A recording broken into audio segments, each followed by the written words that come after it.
Kota ini tidak pernah tidur. Lampu neon menyala terang sepanjang malam, menyorot bangunan tinggi dan jalanan yang penuh kendaraan. Anak-anak muda nongkrong di kafe pinggir jalan, pedagang kaki lima sibuk melayani pelanggan, dan suara klakson bersahut-sahutan menandakan bahwa kehidupan di sini terus berjalan tanpa jeda. Namun di antara gemerlap dan keramaian itu, ada satu jalan. Bukan jalan besar, bukan pula jalan utama. Tapi hampir semua orang tahu, jalan itu selalu sepi, bahkan di siang bolong. Seolah-olah kota ini, yang penuh kehidupan, memilih untuk mengabaikannya.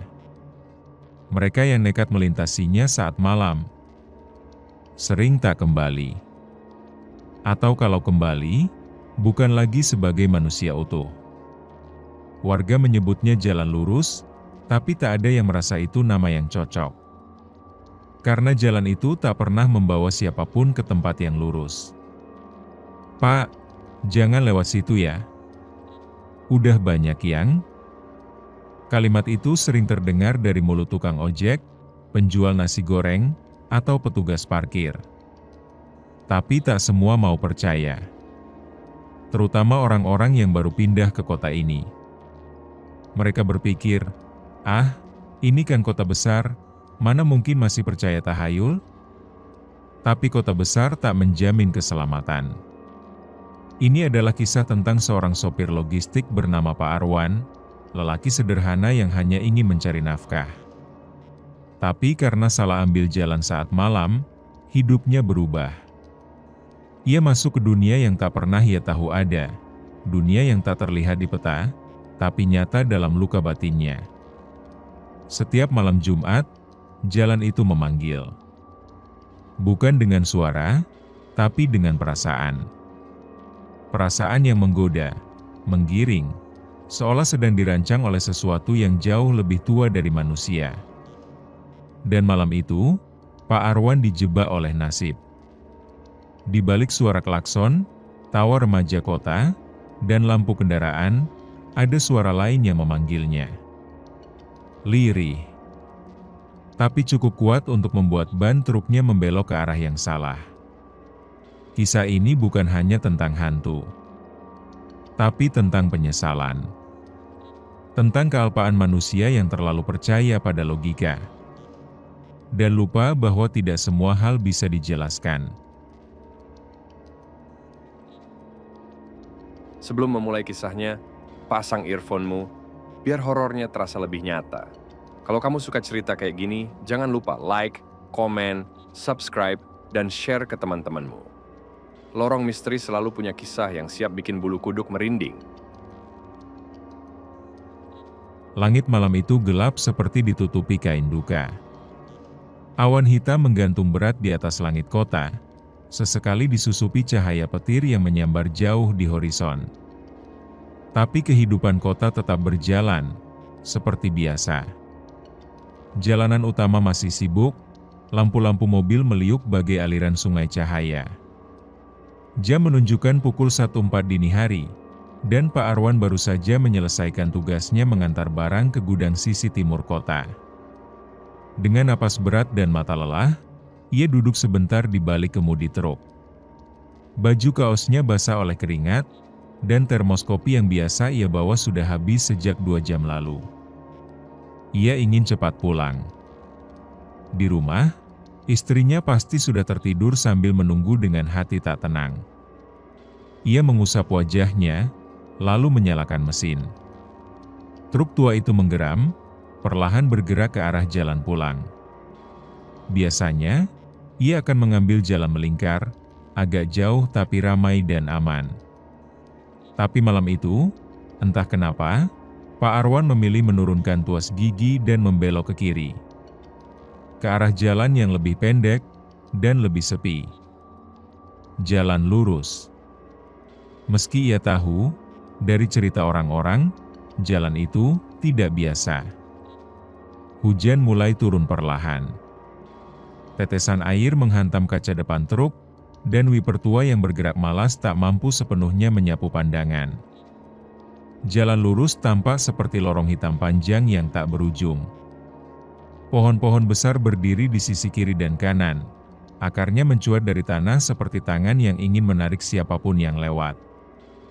Tak ada kendaraan lain. Tak ada rumah. Tak ada lampu jalan.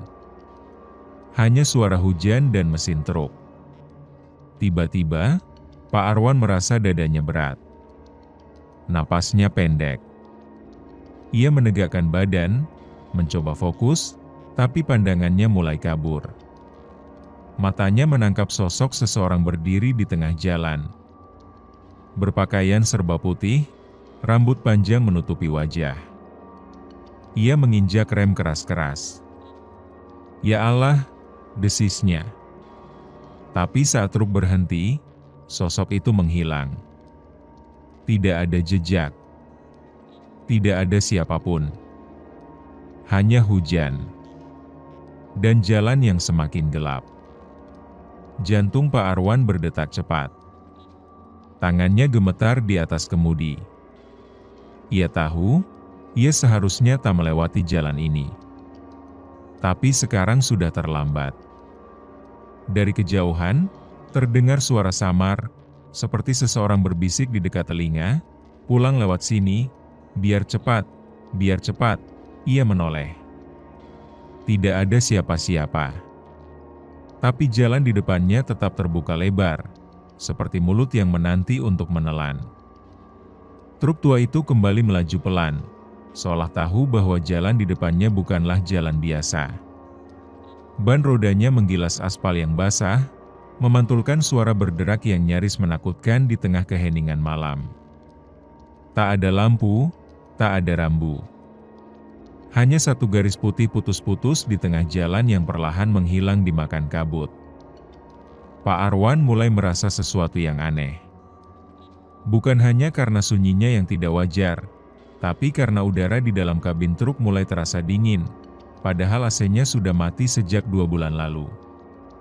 Ia mematikan radio tua di dashboard yang hanya mengeluarkan desis gangguan, berharap bisa tenang.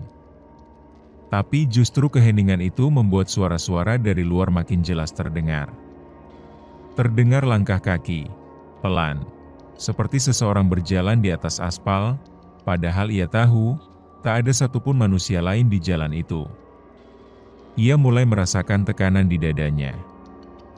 Bukan tekanan fisik, tapi tekanan batin, seperti sedang diawasi. Setiap kali melihat kaca spion, ia merasa ada bayangan yang lewat. Cepat. Sekilas. Tapi selalu cukup jelas untuk membuat bulu kuduknya berdiri. Tangannya yang menggenggam setir semakin kuat, tapi jari-jarinya dingin. Ia menyalakan lampu jauh, berharap kabut di depan bisa tembus, tapi yang terlihat justru lebih mengerikan. Jalanan itu tampak lebih panjang dari biasanya. Seperti tak ada ujung. Ini jalan buntu apa gimana sih? Gumamnya lirih, mencoba menenangkan diri. Tapi justru saat ia bicara, truknya mendadak mengerem sendiri. Seolah direm oleh sesuatu yang tak terlihat. Mesin masih menyala, tapi kendaraan itu berhenti. Ia mencoba menginjak gas, tapi pedalnya berat, seperti diinjak oleh kaki lain. Dari kaca depan, samar-samar, ia melihat sesuatu berdiri di tengah jalan. Sosok putih yang tadi, kini muncul lagi. Tapi kali ini, sosok itu membelakangi truknya. Diam. Tidak bergerak. Jantung Pak Arwan hampir berhenti. Ia tahu, manusia tak mungkin berdiri diam di tengah jalan pada jam segini, dalam hujan seperti ini. Ia ingin mundur, tapi kaca spion sudah dipenuhi kabut. Ia tak bisa melihat ke belakang, lalu sosok itu perlahan menoleh. Pelan. Seperti engsel pintu tua yang berkarat. Dan untuk sesaat, ia melihat wajah yang tak bisa dijelaskan oleh akal. Hitam gosong, mata kosong, mulut terkoyak namun tersenyum lebar. Dan dalam bisikan yang pelan tapi terdengar jelas, ia mendengar, "Kamu gantian, ya?" Pak Arwan terduduk di balik kemudi. Tangannya gemetar, matanya tak bisa berkedip memandangi sosok itu, yang entah bagaimana masih berdiri, meski hujan menghujam tubuhnya tanpa ampun. Seolah air tak menyentuhnya. Sosok itu tak bergerak, tapi senyumannya membakar ketenangan siapapun yang melihat. Pak Arwan memalingkan wajah. Ia menutup mata erat-erat, membaca doa pelan meski lidahnya terasa keluh. Tapi bayangan wajah itu sudah terlanjur terpatri dalam pikirannya. Bukan hanya karena menakutkan, tapi seperti ia pernah melihatnya. Entah di mana. Seperti wajah yang familiar, tapi bukan milik orang hidup. Hujan semakin deras. Tapi suara ketuk-ketukan aneh di kap mesin truk membuat semuanya lebih menyeramkan. Suaranya tak seperti air, lebih seperti kuku yang mengetuk perlahan. Ketuk, ketuk, ketuk, seakan meminta izin untuk masuk. Lampu truk tiba-tiba redup. Mesin tersendat. Lalu mati. Astagfirullah, ya Allah, desis Pak Arwan. Panik, ia mencoba menyalakan kembali, tapi kunci starter tidak mau berputar. Seluruh dashboard mati. Ia mengutuk dalam hati kenapa dulu ia tidak servis truk ini lebih rutin. Tapi semua penyesalan kini tak berguna. Di jalan ini, semuanya tak berfungsi seperti seharusnya. Ia mengintip ke kaca spion. Masih kosong. Tapi saat ia menoleh ke depan, sosok itu sudah hilang. Jalan di depan tampak kosong. Gelap. Kabut makin tebal, seperti asap yang keluar dari perut bumi. Tapi udara di dalam kabin malah makin panas. Ia menyeka keringat dari leher, tapi justru telinganya terasa seperti dihembus napas panas. Cepat turun, suaranya tidak berasal dari luar. Tidak juga dari dalam. Tapi dari dalam kepalanya. Seperti bisikan yang ditanam langsung ke dalam otak. Kalimat itu berulang. Berkali-kali. Cepat turun. Cepat turun. Dan entah mengapa, tangan Pak Arwan mulai membuka sabuk pengamannya sendiri. Kakinya bergerak turun dari pedal ke lantai. Ia sadar, tapi tak bisa mengendalikan tubuhnya. Seperti ditarik oleh sesuatu yang tak terlihat, ia membuka pintu truk, dan menjejakkan kaki ke jalan basah yang dingin dan sunyi. Dan saat pintu truk menutup di belakangnya, barulah ia sadari, ia bukan lagi pengendali atas dirinya. Ia sedang dibawa. Dijemput. Dan ia mulai sadar. Malam itu, ia bukan sedang pulang. Tapi sedang disambut oleh sesuatu. Langkah pertama Pak Arwan terasa berat, seperti menapaki lumpur pekat meski tanah di bawahnya hanya aspal basah. Langkah kedua, terasa lebih ringan. Dan pada langkah ketiga, tubuhnya tak lagi bergetar. Tapi bukan karena tenang, melainkan karena dia tak merasa apa-apa. Wajahnya kaku. Pandangannya kosong. Tubuhnya bergerak, tapi jiwanya tertinggal di kabin truk yang kini gelap dan ditinggalkan. Dari kejauhan, suara truk itu seperti mengeluh, sebuah mesin tua yang menyaksikan majikannya dijemput oleh sesuatu yang tak pernah ingin dikenalnya. Pak Arwan berjalan lurus ke arah gelap, menuju bagian jalan yang sudah lama dianggap keramat. Disitulah titik merah sering muncul di aplikasi peta. Bukan karena macet, tapi karena setiap supir yang melintasi titik itu, selalu melihat sosok yang sama. Seseorang dari warga setempat pernah berkata, kalau malam-malam jalanan itu tiba-tiba sunyi, itu bukan karena jalan lancar, tapi karena para arwah sedang berbaris. Pak Arwan terus melangkah. Tapi hatinya menangis. Dalam tubuhnya yang dikuasai, ada suara kecil yang masih berteriak, memohon, menjerit agar bisa berhenti. Tapi seperti daun kering di sungai deras, Ia hanya bisa pasrah terbawa arus yang bukan miliknya. Tiba-tiba di tengah kabut, ia melihat cahaya kecil. Sebuah lilin menyala di pinggir jalan. Lilin itu berdiri di atas batu nisan tua, tertanam tak wajar di tengah trotoar yang sudah pecah-pecah. Di bawah sinarnya, ada foto hitam putih yang telah luntur. Tapi Pak Arwan bisa mengenalinya, itu wajah anak muda yang dulu pernah ia tabrak lalu kabur. Waktu itu ia tidak berhenti. Ia panik. Ia merasa itu bukan salahnya. Ia bilang dalam hati, udah malam, siapa suruh dia nyebrang mendadak. Dan ia terus jalan, meninggalkan tubuh yang tergeletak di tengah jalan itu seperti bangkai yang tak penting. Kini, di tempat yang sama, Pak Arwan berdiri. Tubuhnya gemetar. Tapi kali ini bukan karena takut, melainkan karena ia sadar, ia sedang diminta bertanggung jawab. "Aku belum siap mati," bisiknya. Tapi jalan ini tidak menanyakan kesiapan, jalan ini hanya menagih hutang yang lama ditunda. Lilin itu terus menyala, seolah hujan tak mampu memadamkannya. Api kecil, tapi teguh. Menerangi nisan yang tumbuh tak wajar di sisi jalan kota yang katanya maju dan modern. Tapi tak ada kemajuan yang bisa menutupi dendam masa lalu, apalagi dendam yang ditanam di aspal oleh tubuh-tubuh tak dikenal yang mati tak adil. Pak Arwan berlutut. Entah karena lelah atau karena lututnya dipaksa oleh sesuatu. Ia menatap nisan itu, dan seperti digiring oleh sesuatu yang tak terlihat, tangannya bergerak menyentuh foto di atas batu. Fotonya sudah pudar, tapi saat jari Pak Arwan menyentuh permukaan dinginnya, kilasan ingatan itu muncul begitu nyata. Ia ingat suara benturan keras. Ia ingat tubuh terlempar. Ia ingat kaca depan yang retak. Ia ingat jantungnya berdetak kencang. Tapi yang paling ia ingat, dan paling ia sesali, adalah keputusan untuk tidak berhenti malam itu.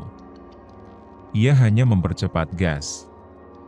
Meninggalkan suara rintihan yang makin lama makin hilang dari kaca spionnya. Suara itu sekarang, kembali. "Kenapa, Pak?" Suara itu lirih, seperti datang dari balik tanah. Dari dalam batu. Dari sisi terdalam hati manusia yang tak bisa tenang. Pak Arwan menoleh. "Tak ada siapa-siapa. Kenapa Bapak nggak nolong saya malam itu?" Suaranya datang lagi. Dan kini tubuh Pak Arwan menggigil. Bukan karena hujan, tapi karena ketakutan yang lama ia kubur, kini hidup kembali, matanya terbelalak. Dari kabut, sesosok anak muda muncul. Tubuhnya lusuh. Bajunya penuh darah. Tapi wajahnya datar. Ia bukan datang untuk menakuti, ia datang untuk menagih janji dunia yang belum ditunaikan, keadilan. Anak muda itu mendekat. Tapi langkahnya tak menimbulkan suara. Tak membuat cipratan air. Seperti bayangan, yang tak pernah bisa ditangkap tapi selalu mengikuti. "Saya nggak minta Bapak mati, saya cuma pengen Bapak jujur." Kalimat itu membuat jantung Pak Arwan terasa diremas. Dalam seumur hidupnya, ia bisa bohong ke semua orang, ke polisi, ke tetangga, ke anaknya sendiri. Tapi malam ini, ia tidak bisa bohong ke arwah yang ia abaikan. Ia jatuh tersungkur. Menangis. Tangis seorang lelaki yang terlalu lama menunda penyesalan. Dan di tengah hujan yang tak kunjung reda, di pinggir jalan kota yang katanya tak kenal mistis, terdengarlah suara paling jujur dari seorang supir truk tua. "Maafkan saya takut waktu itu, saya pengecut. Tapi jalan ini bukan tempat meminta maaf. Jalan ini adalah tempat menebus yang tidak ditebus." Hujan masih turun deras. Tapi anehnya, di sekitar Pak Arwan dan sosok pemuda itu, tidak ada air yang menyentuh tanah. Udara terasa seperti membeku. Waktu seakan berhenti di detik yang penuh penyesalan. Tidak ada kendaraan lewat. Tidak ada klakson. Tidak ada kehidupan. Hanya mereka berdua, di antara kota yang katanya tak pernah tidur. Pak Arwan masih tertunduk, wajahnya basah oleh air hujan dan air mata. Ia merasa telanjang, bukan secara fisik, tapi batinnya, yang selama ini dibungkus alasan dan ketakutan, kini tercerabut. Ia tahu, ia tidak bisa mundur. Jalan ini tak pernah mengizinkan yang bersalah untuk sekadar lewat. Jalan ini menunggu. Jalan ini mengingat. Saya bukan mau balas dendam, Pak. Suara itu lirih, pelan, seperti embusan napas terakhir seseorang yang menggigil menahan luka. Saya cuma ingin Bapak tahu bahwa saya masih di sini. Seketika, udara berubah berat. Aroma tanah basah tercampur bau besi karat dan darah lama. Sosok anak muda itu berdiri di tengah jalan, tepat di tempat ia dulu tergeletak. Dan di sekelilingnya, bayangan lain mulai muncul. Samar, tapi banyak. Bayangan para korban lain. Ada wanita muda dengan luka di wajah. Seorang anak kecil dengan seragam sekolah yang koyak. Seorang kakek tua yang duduk di kursi roda yang ringsek. Mereka semua hanya diam. Tapi tatapan mereka menusuk. Seolah mereka berkata hal yang sama, kami tak pernah benar-benar pergi. Pak Arwan mulai mundur. Tapi langkahnya terpeleset. Tangannya meraba aspal, dan ia sadar, ada bekas noda darah kering di sana. Tertutup debu dan hujan, tapi masih ada. Masih nyata, ia menoleh ke belakang, dan untuk pertama kalinya malam itu, ia melihat jalan yang begitu panjang. Tapi tak ada lampu. Tak ada suara. Hanya lorong hitam yang menunggu. Kalau Bapak nggak berani jujur ke orang, jujurlah ke diri sendiri, ucap pemuda itu lagi. Pak Arwan menggeleng.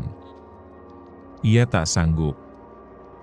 Tapi jalan ini sudah menandainya. Dari kejauhan, suara truknya sendiri menyala. Lampunya terang. Tapi seperti disetir oleh sosok tak terlihat. Truk itu perlahan maju. Menuju dirinya. Bukan untuk menjemput, tapi untuk mengulang. Dan ketika roda mulai bergerak, dan bayangan-bayangan itu perlahan hilang di telan kabut, Pak Arwan sadar, kadang, kota yang ramai bisa lebih sunyi daripada kuburan. Karena jalan ini bukan sekadar aspal, tapi pusara-pusara yang tidak pernah dikubur dengan layak. Malam merambat ke arah subuh, tapi langit tak kunjung memberi cahaya. Jalan raya yang biasanya padat dengan kendaraan kini kosong, seperti dunia menahan napas menunggu sesuatu yang akan pecah. Pak Arwan terduduk di tengah jalan. Tubuhnya lunglai, seperti tak ada tulang yang menopang. Pandangannya kosong menatap truknya sendiri, yang kini diam, mesinnya padam, tapi lampunya masih menyala ke arahnya. Menerangi dosa beberapa tahun lalu, sebelum semua ini bermula, jalan ini biasa saja. Ramai. Terang. Tapi setelah kejadian tabrak lari pertama, yang melibatkan dirinya sendiri, segala sesuatu berubah. Kecelakaan demi kecelakaan menyusul. Tapi tak satu pun tuntas. Semua pelaku menghilang. Semua korban terkubur tanpa kabar. Dan malam ini, akhirnya Pak Arwan mengerti. Jalan ini bukan hanya aspal dan beton, tapi tempat penebusan. Tempat luka yang tidak diberi keadilan menjelma jadi kutukan. Saya tahu saya salah, lirihnya, hampir seperti doa, meski ia tahu tak ada Tuhan yang sedang mendengarkan di sini. Dari arah berlawanan, muncul langkah kaki. Pelan, tapi berat. Seorang perempuan tua mendekat, mengenakan kerudung lusuh dan memegang payung bambu usang. Payung itu tidak mencegah hujan, tapi langkahnya tetap tenang. "Kamu akhirnya datang kembali, ya?" ucap nenek itu tanpa emosi. Pak Arwan menoleh. Matanya menyipit, mencoba mengingat wajah itu. "Ibu korban yang Bapak tabrak," lanjutnya. "Anakku mati malam itu sendirian, di jalanan, dan kamu kabur." Pak Arwan terdiam. Mulutnya ingin bicara, tapi tak ada kata yang bisa cukup membayar luka seorang ibu. "Saya takut waktu itu." "Saya? Bilang ke siapa?" potong sang nenek. "Ke Tuhan? Atau ke diri sendiri yang gak pernah mau ngaku kalau kamu pembunuh?" Kata "pembunuh" itu menyayat. Nenek itu membuka payungnya, dan dari dalamnya berjatuhan foto-foto. Semua korban kecelakaan jalan itu. Wajah-wajah muda, tua, bahkan anak-anak. Mereka semua tersenyum dalam foto, tapi sekarang hanya jadi potret kesedihan yang tidak bisa ditebus. Mereka bukan arwah penasaran, Pak, mereka cuma ingin dikenang. Ingin didengar. Karena kematian mereka disembunyikan di jalanan yang kamu pikir cuma batu dan semen. Petir menyambar di kejauhan. Dan seiring kilat menerangi malam, Pak Arwan melihat, di sepanjang jalan itu, muncul nisan-nisan kecil yang perlahan muncul dari aspal. Satu persatu. Semakin banyak, jalan itu ternyata bukan tempat menuju rumah, tapi jalan pulang menuju penyesalan. Angin berembus lembut di antara genangan air hujan. Tapi malam terasa jauh lebih dingin dari biasanya, seperti sesuatu dari masa lalu ikut merayap ke permukaan. Pak Arwan masih terduduk, wajahnya semakin pucat setelah melihat nisan-nisan kecil bermunculan dari aspal jalan. Jalanan ini seolah membuka mulutnya yang penuh rahasia. Tiba-tiba, sosok nenek itu berkata pelan, "Kamu pikir semua ini cuma tentang kamu?" Pak Arwan mendongak, bingung. "Kamu memang pemicu, tapi bukan yang pertama," lanjutnya. "Jalan ini dibangun dengan darah." Secara harfiah. Malam itu, nenek itu mulai bercerita tentang tanah ini sebelum jadi jalan raya utama yang menghubungkan dua kawasan besar kota. Dulu, sebelum pembangunan dimulai, tanah ini adalah pemakaman rakyat miskin. Tanah wakaf yang dihancurkan secara diam-diam saat kota hendak memodernisasi wilayah. Tapi demi mengejar target dan dana proyek, mereka tak sempat memindahkan jenazah. Peti-peti tua dihancurkan dengan alat berat. Kerangka manusia diaduk bersama batu dan semen. Tak ada upacara pemindahan. Tak ada doa. Hanya deru mesin dan uang. Kuburan-kuburan itu dipadatkan jadi pondasi, kata sang nenek lirih. Dan itu sebabnya, kenapa setiap yang melintas di sini, pasti meninggalkan sesuatu. Kadang nyawa, kadang rasa bersalah. Pak Arwan memegang dadanya. Sesak. Seakan tulang-tulang yang terkubur di bawah aspal itu kini menuntut dirinya. "Kenapa nggak ada yang pernah cerita?" bisiknya. "Karena jalan ini proyek kebanggaan kota. Jalan yang bikin wali kota dipuji. Jalan yang katanya menyambungkan hidup orang, padahal menutup kematian orang lain." Mendengar itu, tubuh Pak Arwan lemas. Ia tahu, ia bukan sekadar pengendara yang menabrak, tapi juga bagian dari sistem yang membiarkan jalan ini terus dibanggakan, sementara setiap bulan, korban terus bertambah. Saat ia menatap kembali ke truknya, ia melihat bayangan dirinya di dalam, tapi bukan sebagai sopir, Bayangan itu duduk di kursi penumpang. Menatapnya balik. Dengan tatapan kosong. Itu bukan dia yang sekarang. Tapi dia yang dulu, yang kabur malam itu. Yang menekan gas dan membiarkan anak muda itu mati di belakang. Dan kini, ia harus memilih, melanjutkan hidup dengan membawa beban ini. Atau menyusul mereka yang ia tinggalkan. Karena jalan ini tak pernah lupa. Dan kadang, yang dicari bukan korban, tapi pengakuan. Udara malam masih terasa lembab, meski hujan telah reda. Genangan air di aspal memantulkan sinar lampu truk yang temaram. Tapi di kejauhan, tepat di tikungan jalan, cahaya aneh mulai muncul, kecil, redup, seperti cahaya lilin. Satu persatu, nyala kecil itu berkumpul membentuk lingkaran. Di tengahnya, ada sosok-sosok berpakaian hitam, membelakangi jalan raya. Pak Arwan bangkit pelan. Tubuhnya menggigil bukan karena dingin, tapi karena rasa takut yang berbeda. Ia mendekat, langkahnya berat, seperti ada tarikan dari tanah yang ingin menariknya kembali ke bawah. Itulah mereka, bisik nenek itu, yang tiba-tiba sudah berdiri di sampingnya. Orang-orang kota menyebut mereka penghormat leluhur. Padahal sebenarnya, mereka sedang menenangkan kemarahan. Pak Arwan mengerutkan dahi. Siapa mereka? Pejabat, kontraktor, bahkan polisi lalu lintas. Setiap malam Jumat Kliwon, mereka melakukan ritual kecil. Tidak besar, tapi cukup. Asalkan ada nyawa yang tergadai di antara malam-malam sebelumnya. Ia terdiam. Merinding. Mereka tahu jalan ini terkutuk. Nenek itu mengangguk. Bukan cuma tahu. Mereka yang memelihara. Karena kutukan ini, justru membuat proyek mereka tetap hidup. Pak Arwan mulai mengerti.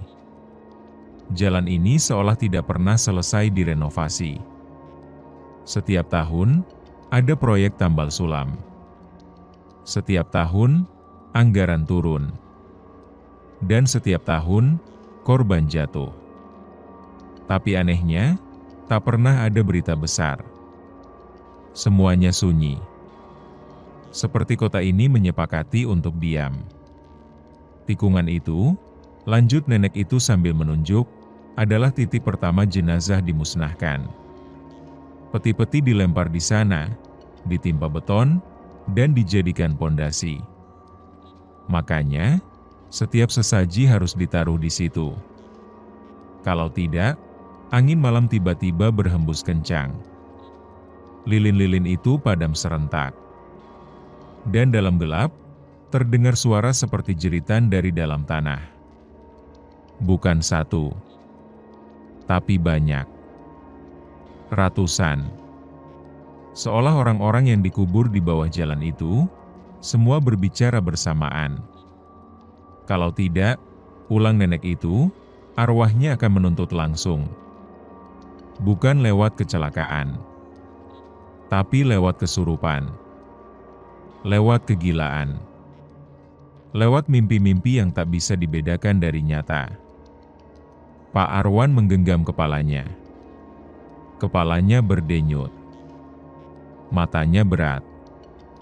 Dan saat ia menatap tikungan itu, ia melihat dirinya sendiri berdiri di tengah lingkaran, tersenyum, memegang kendi merah, dan mengangguk, seolah menyetujui sesuatu yang tak pernah ia ingat pernah dilakukan. Malam itu, Pak Arwan terbangun dengan keringat membasahi tubuhnya. Di ruangan kecil yang gelap, hanya terdengar detak jarum jam yang tak beraturan, beriringan dengan nafasnya yang berat. Tapi bukan rasa lelah yang mengusik, melainkan bayangan hitam yang tak bisa diusir dari pikirannya. Dalam mimpi, ia kembali ke jalan itu. Kali ini, bukan sebagai sopir truk. Ia adalah seorang anak kecil yang bermain di pinggir jalan yang sama. Suara tawa riangnya bersahutan dengan gemuruh kendaraan. Tapi kemudian, bayangan hitam datang menyusup di balik pepohonan. Bayangan itu memanggilnya dengan suara berat dan dingin. Bima, nama itu mengiang-ngiang di kepalanya. Bima, siapa Bima? Pak Arwan mencoba berteriak, tapi suaranya tercekat. Bayangan itu semakin dekat. Wajahnya tak terlihat, hanya sosok gelap yang menggenggam tangan kecil Bima dan membawanya ke kegelapan. Seketika, suara tangisan dan jeritan korban kecelakaan menyatu dengan suara angin malam.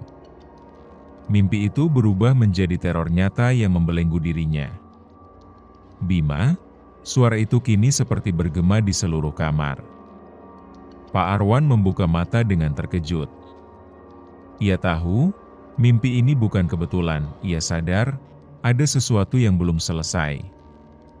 Bima bukan hanya nama korban biasa. Ada kisah yang lebih dalam, yang terselubung di balik tragedi di jalan itu. Dengan napas yang berat, Pak Arwan menggumam, "Aku harus mencari tahu. Aku harus meminta maaf pada Bima." Di luar, malam masih pekat. Tapi ada satu harapan kecil yang muncul dari hati Pak Arwan yang terluka. Mungkin, dengan mengungkap kebenaran, jalan itu bisa berhenti menuntut tumbal. Sejak mimpi itu, Pak Arwan seperti orang yang terbangun dari tidur panjang. Ia mulai mengorek memori lama, mencoba mencari tahu siapa Bima sebenarnya. Setiap hari, setelah lepas kerja, ia menyusuri rumah-rumah tetangga di sekitar jalan angker itu, bertanya perlahan dengan suara bergetar. "Apakah kamu tahu Bima? Anak yang dulu kecelakaan di sini?" Tanyanya pada seorang ibu tua yang sedang menyapu halaman. Ibu itu menghela napas panjang, matanya tampak kosong. "Bima? Ah, ya. Anak itu anaknya Pak Darma, tetangga sebelah. Sudah lama meninggal, tapi ceritanya berat sekali." Pak Arwan mendengarkan dengan seksama saat ibu itu melanjutkan, "Dulu Bima bukan cuma anak biasa. Ia anak yatim piatu, tinggal dengan bapaknya yang pekerja keras. Waktu kecelakaan itu, katanya dia sedang buru-buru pulang membawa obat untuk bapaknya yang sakit." Mata Pak Arwan berkaca-kaca. Ia mulai merasakan luka yang lebih dalam dari sekadar kecelakaan biasa. Ini adalah kisah perjuangan seorang anak yang tak punya kesempatan kedua. Setelah kecelakaan, bapaknya Pak Darma malah seperti hilang akal. Rumah itu jadi sepi, dan kata orang, bapaknya sering terlihat bicara sendiri, memanggil Bima di malam hari. Pak Arwan terdiam. Ia mengerti kini, bukan hanya arwah jalanan yang menunggu, tapi juga jiwa manusia yang terluka karena kehilangan. Keesokan harinya, Pak Arwan memutuskan mengunjungi rumah Pak Darma.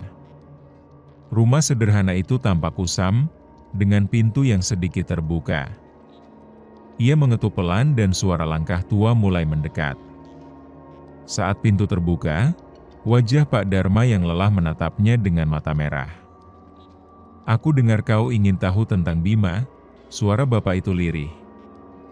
Pak Arwan mengangguk pelan. "Aku cuma ingin minta maaf atas semua yang terjadi di jalan itu." Pak Darma menatapnya lama, lalu air mata mengalir tanpa kata. Di dalam rumah sederhana itu, suasana berat menyelimuti ruangan. Pak Darma duduk termangu di kursi usang, matanya kosong menatap lantai. Pak Arwan duduk di depannya, mencoba menahan haru dan rasa bersalah yang membuncah. "Bima itu satu-satunya yang aku punya," suara Pak Darma serak. "Saat dia meninggal, aku merasa seluruh dunia runtuh. Jalan itu bukan cuma jalan. Dia adalah jalan menuju kebahagiaan yang tak pernah aku raih."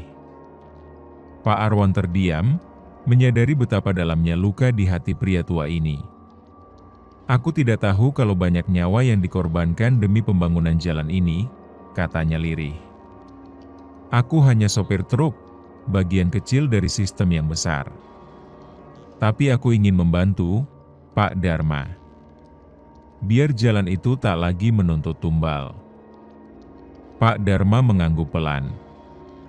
Kamu harus memberitahu orang-orang bahwa setiap pembangunan harus diiringi dengan penghormatan pada yang telah pergi. Bukan dengan mengubur rahasia dan luka di bawah beton. Pak Arwan merasakan getaran di dada. Kata-kata itu seperti cambuk bagi hati yang selama ini tertutup.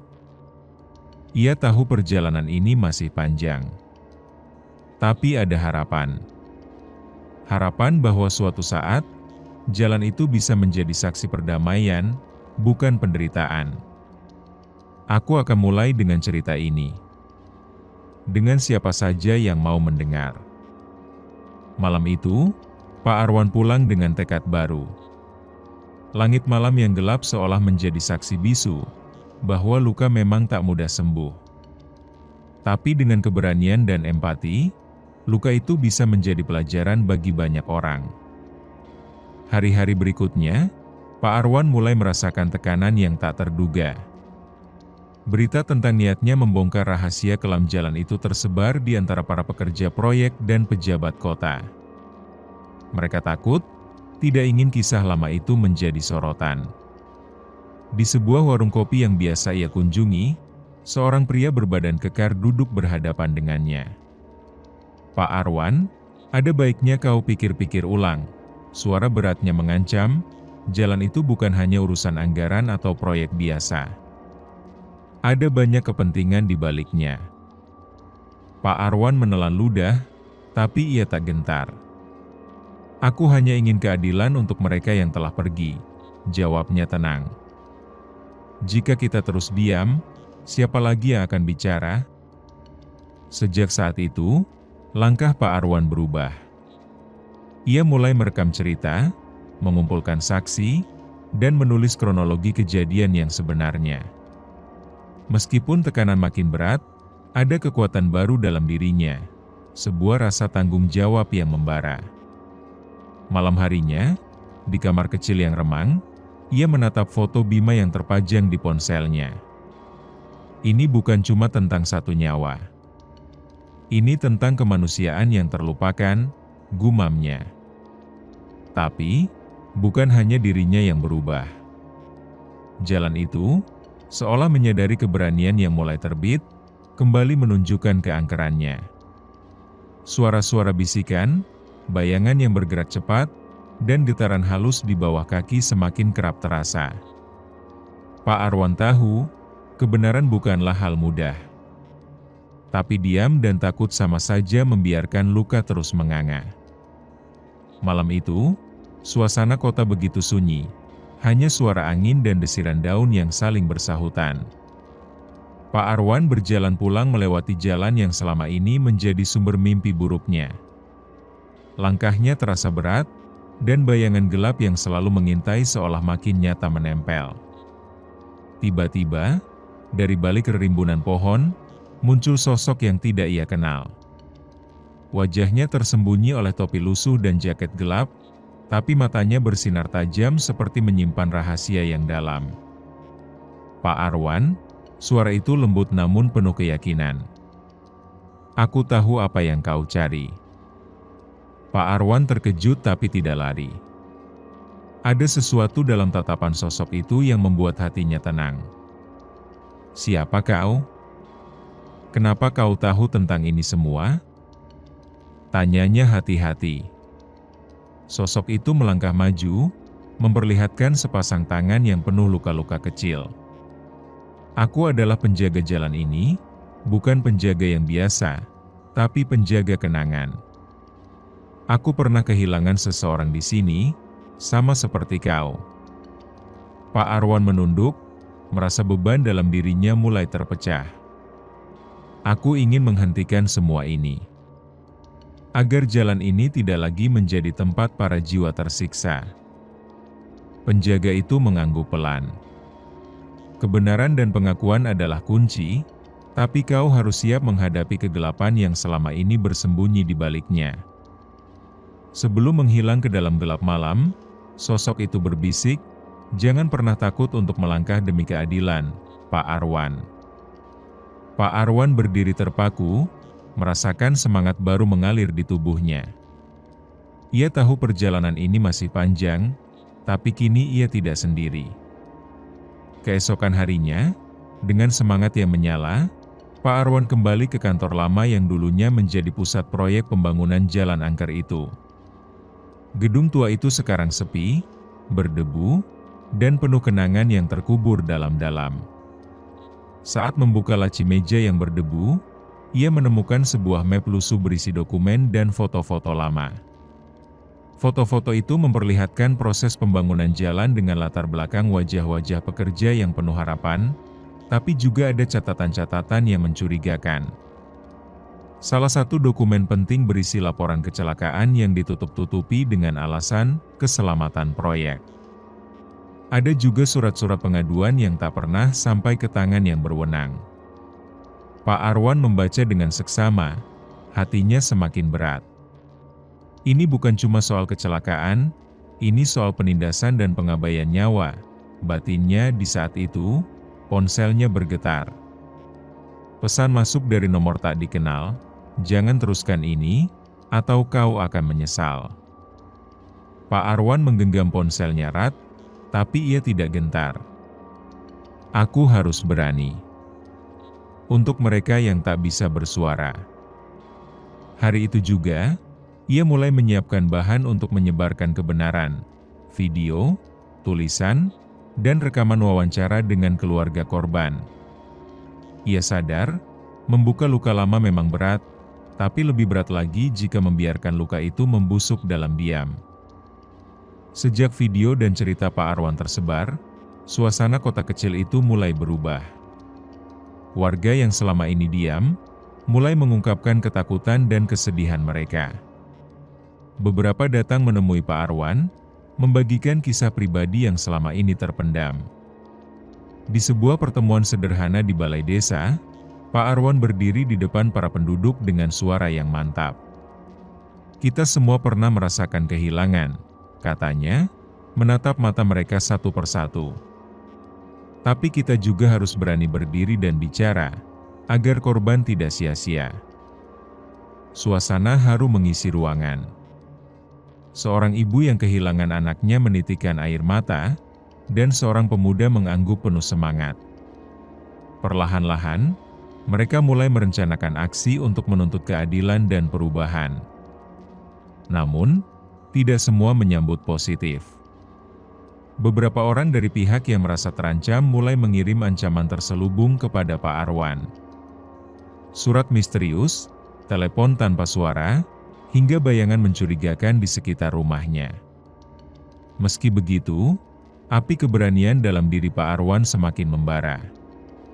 Ia tahu, kebenaran adalah jalan yang sulit, tapi satu-satunya jalan yang benar. Ketegangan semakin terasa saat ancaman semakin intens. Namun, di balik kegelapan itu, datang sebuah harapan yang tak terduga. Suatu malam, seorang wanita paruh-baya mengetuk pintu rumah Pak Arwan dengan wajah penuh kepedulian. "Pak Arwan, aku tahu apa yang sedang kau perjuangkan," katanya lembut. "Aku dulu juga pernah kehilangan adikku karena jalan itu." Wanita itu memperkenalkan diri sebagai Bu Lina, seorang guru yang tinggal di ujung jalan angker tersebut. Ia membawa bukti-bukti dan saksi tambahan yang selama ini takut bicara. Mereka mulai bekerja bersama, menyatukan kekuatan dan jaringan demi menyebarkan kebenaran. Bu Lina juga mengorganisir pertemuan warga dan membantu Pak Arwan mendapatkan dukungan dari tokoh masyarakat lain. "Kita tidak sendirian," kata Bu Lina yakin, "selama kita bersatu, mereka tidak bisa menutup mulut kita." Semangat Pak Arwan kembali menyala. Dengan dukungan baru ini, ia semakin yakin akan kemenangan yang tak lama lagi datang. Tapi, bayangan gelap di jalan itu tetap mengintai, mengingatkan mereka bahwa perjuangan belum usai. Kota yang dulu terasa biasa saja kini penuh dengan bisik-bisik dan tatapan penuh waspada. Pak Arwan dan Bu Lina tahu bahwa melawan kegelapan yang selama ini membayangi jalan itu bukan perkara mudah. Setiap langkah membawa risiko yang semakin berat. Di sebuah malam yang dingin, di ruang tamu rumah Bu Lina, mereka duduk berdua, wajah penuh kecemasan. Kalau kita terus maju, bisa saja nyawa kita juga terancam, kata Bu Lina pelan. Tapi jika kita berhenti, berarti kita membiarkan kegelapan terus menang. Pak Arwan menatap keluar jendela, matanya penuh tekad. Aku sudah kehilangan banyak, Bu Lina. Tapi aku tak mau kehilangan lagi. Ini bukan hanya tentang kita, tapi juga tentang masa depan anak-anak di kota ini. Keputusan berat pun diambil. Mereka akan melanjutkan perjuangan dengan cara yang lebih berani, membuka seluruh tabir gelap, meski harus menghadapi bahaya yang belum pernah mereka bayangkan. Malam itu, di balik tirai jendela, bayangan hitam kembali menari-nari, mengingatkan mereka bahwa kegelapan itu hidup dan siap menelan siapa saja yang mencoba mengusiknya. Malam semakin larut, angin dingin menyusup ke setiap sudut kota. Pak Arwan dan Bu Lina bergegas menuju jalan angker itu bersama beberapa warga yang kini berani ikut bergabung. Mereka membawa kamera, alat perekam suara, dan keyakinan kuat akan kebenaran yang harus terungkap. Saat mereka melangkah memasuki kegelapan, suara gemerisik dan bisikan mulai menyelimuti. Bayangan-bayangan samar bergerak di antara pepohonan. Hati mereka berdebar, namun tekad tak tergoyahkan. Tiba-tiba, sosok hitam besar muncul dari balik kabut, menatap tajam ke arah mereka. "Kalian tak seharusnya datang ke sini," suara itu bergema dalam kesunyian. "Tapi kami di sini bukan untuk lari," sahut Pak Arwan dengan suara bergetar tapi tegas. "Kami di sini untuk mengakhiri semua ini." Pertarungan batin dan spiritual terjadi, di mana keberanian mereka diuji sampai batas maksimal. Doa, keyakinan, dan persatuan menjadi senjata utama menghadapi kegelapan yang berusaha menelan mereka. Ketika fajar mulai merekah, bayangan itu menghilang, dan udara terasa lebih ringan. Jalan itu, untuk pertama kalinya dalam puluhan tahun, seolah melepaskan beban yang selama ini membelenggunya. Fajar menyingsing dengan lembut, menyapu kabut yang menutup kota itu selama bertahun-tahun. Jalan yang dulu angker dan penuh misteri kini tampak berbeda, tenang, seolah menghela napas lega setelah lama menahan beban.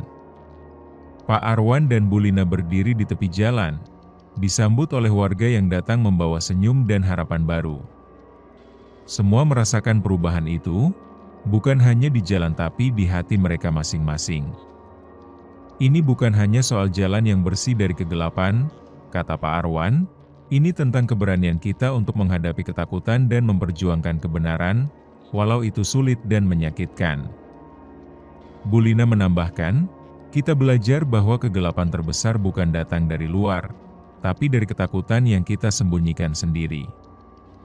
Jadi jangan pernah takut untuk berbicara, untuk berani bertindak."